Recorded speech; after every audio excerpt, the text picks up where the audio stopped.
Hi, my name is David Newman. I'm currently a postdoctoral researcher at the University of California, San Francisco. Today I'll be presenting my research entitled Global Reports of Well-Being Overestimate Aggregated Daily States of Well-Being. This is in collaboration with Norbert Schwartz and Arthur Stone, my two former PhD advisors at the University of Southern California. The research I'll be presenting is part of my dissertation research, which recently received a second place prize for the Best Dissertation Award. And this research is really composed of two different chapters. The first chapter was about nostalgia and well-being in daily life, and this was published recently in the Journal of Personality and Social Psychology.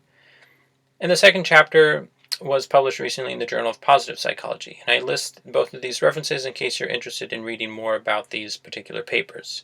I'll be focusing my talk today on the second chapter of my dissertation. I'd like to begin by asking the question, how do people evaluate their lives? One method that's commonly used is known as global reports. And in global reports, participants are asked to think about their life quite broadly or quite generally. For example, there's the question, all things considered, how satisfied are you with your life as a whole these days?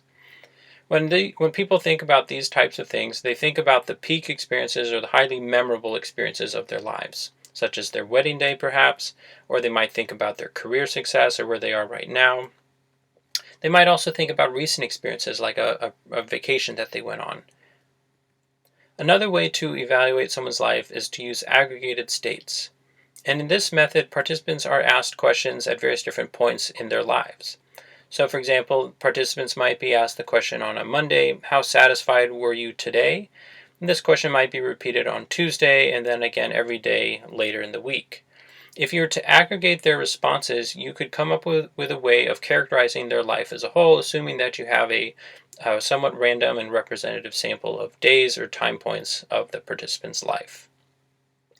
When participants answer these types of questions, they likely bring to mind their common, ordinary, mundane experiences, for example, sitting in front of their computer at work, or they might think about a dinner that they had with their family recently, or that particular day, or if they spend a fair amount of time driving to the office, they might think about time they spent in their car.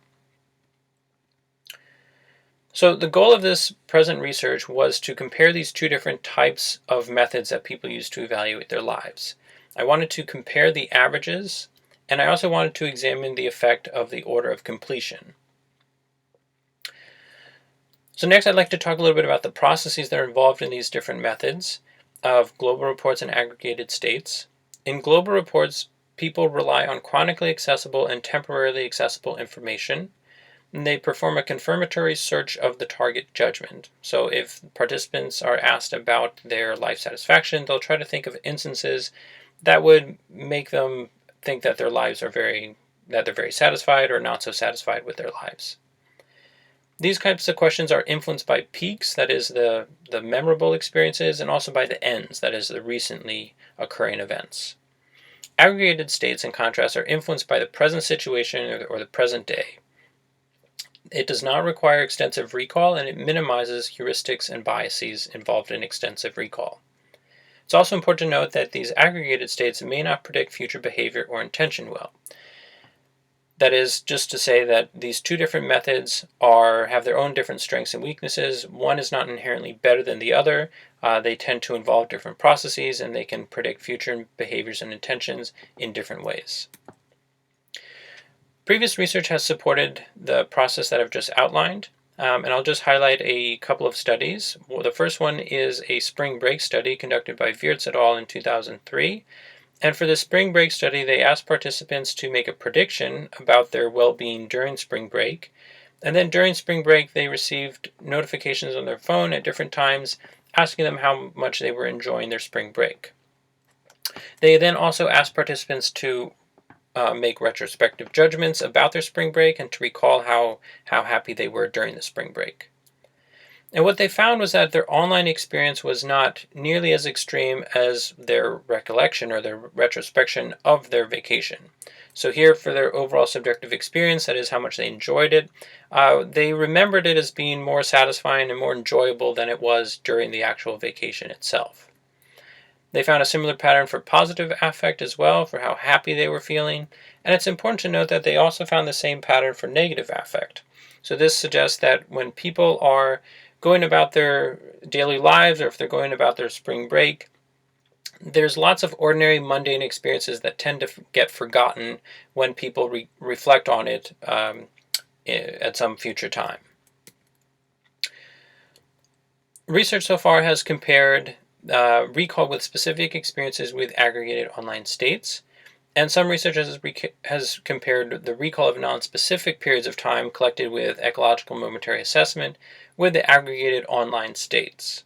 There have been some other studies that have examined the correlation between global trait reports and aggregated daily states, and much of this research has really relied on measures of satisfaction, affect, pain, fatigue, and personality states. I wanted to extend this research in a few different ways. So first, I wanted to compare global reports with aggregated daily states of a non-specific period of time, namely 2 weeks. I wanted to extend the research as well to include measures of meaning in life, which typically has not been included in previous research. And I also wanted to look at two variables that typically have a non-normal distribution, such as nostalgia and searching for meaning in life. I also wanted to examine the effect of answering global reports before versus after daily states. So to describe the hypotheses for this final piece about the order of completion, I wanted to explain a particular process model that likely occurs. So when participants complete a global report first, that is, when they complete a global report before daily reports, the types of things that come to mind are likely the big experiences, the key memorable experiences of their life. The daily experiences likely are not on their mind, which means that we should see a pretty large discrepancy between their global report and their daily reports. In contrast, if participants complete daily reports before a global report, we should see that the mundane, ordinary experiences come to mind when they complete the daily reports.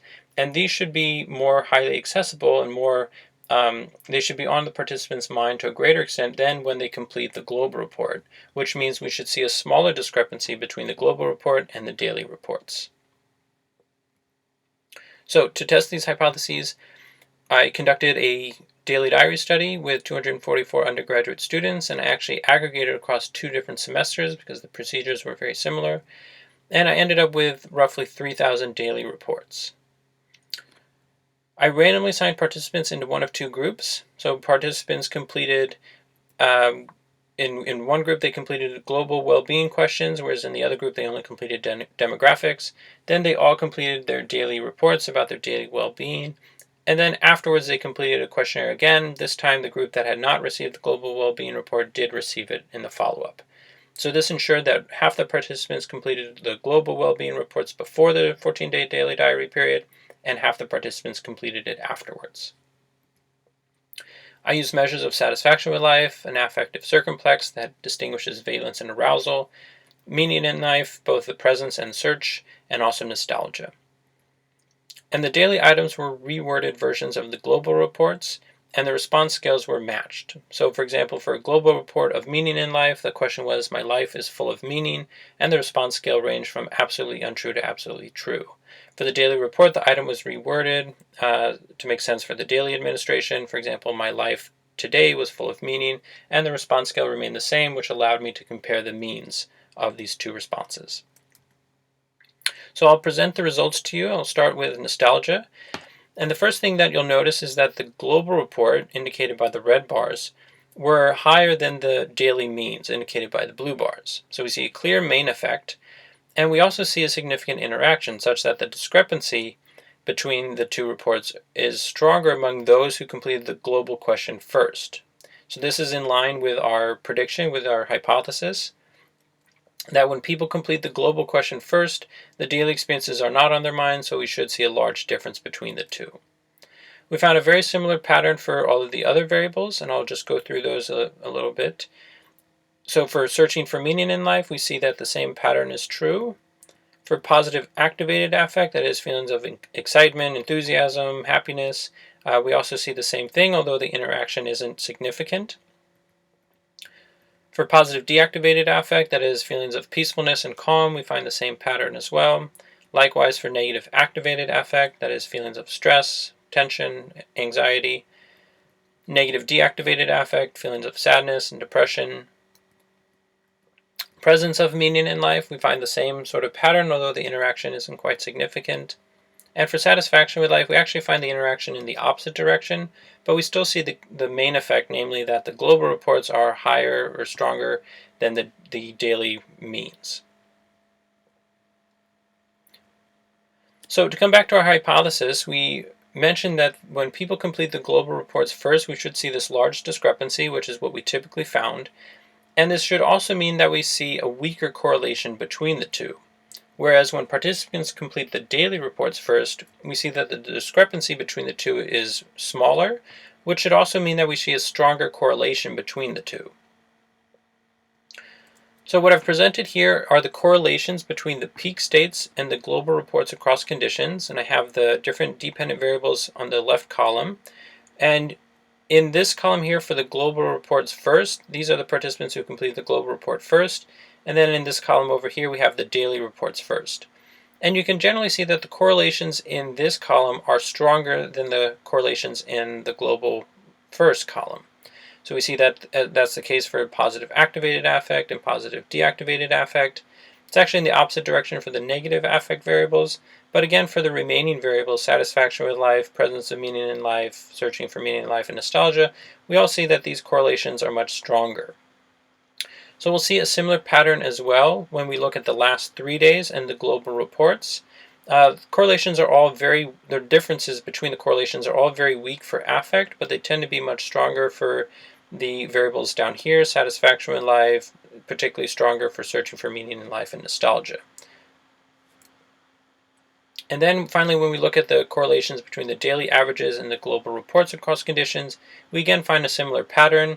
It's strongest again for these variables down here for satisfaction with life, searching for meaning in life, and nostalgia. So, to summarize, we find that global reports were consistently higher than aggregated daily states, and the discrepancy was stronger among those who completed the global reports before the daily diaries, with the exception of life satisfaction. There are a few implications that I think are worth mentioning. The first entails implications for thinking about your life. So one question I think is particularly interesting is as follows: is it better to think about your life generally or to focus on the day-to-day aspects of life? Well, it might be tempting to come to the conclusion that you should really think about your life more broadly. When you think about your life broadly, you're likely going to be more satisfied with your life. You're likely going to say that your life is, that you're much happier. But if you look at some of the negative variables like negative affect, you'd also come to the conclusion that you're actually more sad than you are typically in your day-to-day life. Another interesting question is life pretty meaningful? This was the conclusion that Heinzelman and King came to in a paper in 2014, where they looked at people's responses to meaning in life questions. And they averaged across a number of different studies and found that the average was significantly higher than the midpoint. And they therefore then concluded that most people say that life's pretty meaningful. Well, this is certainly the case, but it's important to note that in these questions, participants were generally thinking about their life quite broadly. The results from my study show that when people think about their life generally, they do say that their lives are highly meaningful, but this is not as much of the case when people think about their day-to-day experiences. It's also worth noticing that the differences between the global reports and the daily means were strongest among the more negatively valenced variables. So you can see the negative variables I have here highlighted in red: negative activated and deactivated affect, and nostalgia and searching for meaning in life, which tend to co-vary negatively with well-being. For these variables, we see that the discrepancy between the global report and their daily average was quite large, whereas variables like life satisfaction and positive deactivated affect and presence of meaning in life, these differences were not quite as large. Finally, there's also some implications for underlying processes. Global evaluations involve the reflection of peak experiences, whereas daily reports do not. So we did find support for this particular process model that we've outlined before. And there's also a methodological implication that I think is worth noting. There's some research that suggests that in order to measure personality traits, that the best way is to take an aggregation of daily or momentary states. And Oftentimes, the researchers will look at the correlation between the global report and the daily averages, and correlations around 0.7 are usually considered good enough. And we found correlations within that range or around that level as well. But we found that there's actually pretty big differences between the means. And this suggests that people think about very different things when they think about their life broadly than when they think about their daily experiences. And so this is one thing that researchers should consider as well when thinking about which method to use. The takeaway point that I'd like to leave you with is as follows. Life is considered more satisfying, more meaningful, and is characterized to a greater extent by more intense positive and negative emotions when reflecting on life in general than it is when reflecting on daily life in real time. Well, thank you very much for watching. And again, here is the reference for the paper that's been published recently in the Journal of Positive Psychology. And if you're interested in this, you can read more about it here. Thanks again for watching.